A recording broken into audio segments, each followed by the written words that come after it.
चलिए आज हम बात करते हैं रंग बिरंगी क्रांतियों के बारे में। अब क्रांति से मतलब ये नहीं है कि हम तीर धनुष तलवार लेके जो क्रांति पहले लड़े जाते थे वो नहीं।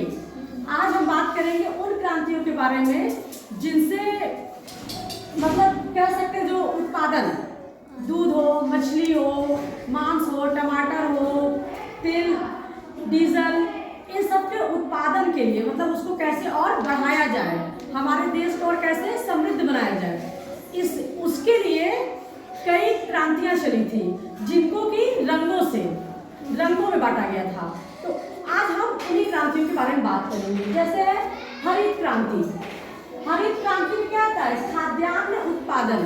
खाद्यान्न मतलब जो खाने के लिए अनाज, अन्न, ये सब उत्पादन है ना, उसको हरित क्रांति के नाम से जाना गया। फिर है श्वेत क्रांति। श्वेत मतलब सफेद। श्वेत क्रांति में आया दूध उत्पादन। दूध मतलब दूध। तो दूध के उत्पादन को कैसे बढ़ाया जाए, इसके लिए श्वेत क्रांति। फिर है नीली क्रांति। नीली क्रांति में है मत्स्य उत्पादन। मत्स्य मतलब मछली उत्पादन। फिर है भूरी क्रांति। भूरी क्रांति में क्या हुआ? उर्वरक जानते हो ना, हम अपने खेतों में छिड़कते हैं ना, तो वो उर्वरक के उत्पादन के लिए भूरी क्रांति। लाल क्रांति में टमाटर और मांस, इनके उत्पादन के लिए लाल क्रांति। पीली क्रांति में तिलहन उत्पादन। तिलहन किसको कहते हैं?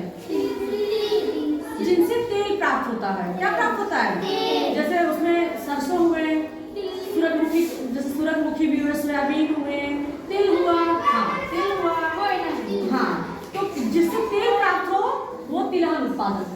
कृष्ण क्रांति, बायोडीजल उत्पादन, जिसमें कि जोट्रोफा या तंजोत के पौधे से बायोडीजल मिलता है, तो उसके उत्पादन को बढ़ावा देने के लिए कृष्ण क्रांति।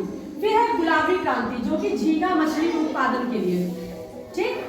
फिर है बादामी क्रांति, मसाला उत्पादन। मसाला जानते हो? ठीक। वो मसाले और अच्छे गुणवत्ता वाले कैसे और उत्पादित किए जाए, इसके लिए जो क्रांति चली उसको कहते हैं बादामी क्रांति। सुनहरी क्रांति में आया फल उत्पादन। फिर है रजत क्रांति, जिसमें अंडा उत्पादन है। फिर है स्लेटी क्रांति, ये हुआ उर्वरक के लिए और सीमेंट के लिए। तो उर्वरक के लिए हम देख रहे हैं कि भूरी क्रांति चली है, ठीक है, तो उसको मतलब ये जो स्लेटी क्रांति चली उसमें भी उर्वरक को दिया गया उत्पादन के लिए बढ़ावा, और सीमेंट जानते हैं आप सब, उसके लिए भी। फिर है खाकी क्रांति, जो कि चमड़ा उत्पादन के लिए। और हरित सोना क्रांति, बांस उत्पादन। बांस आप लोग जानते हैं ना, बांस का वो उसके उत्पादन के लिए। फिर है सेफ्रॉन क्रांति, जो कि केसर उत्पादन के लिए ये क्रांति चली। तो समझे, ये क्रांतियां तो हमारी जो आजादी के पहले चलती थी वो थी, लेकिन ये जो रंग बिरंगी क्रांतियां हैं ये हमारे देश में फसलों, डीजल, उर्वरक, मछली उत्पादन, झींगा मछली, इन सब के उत्पादन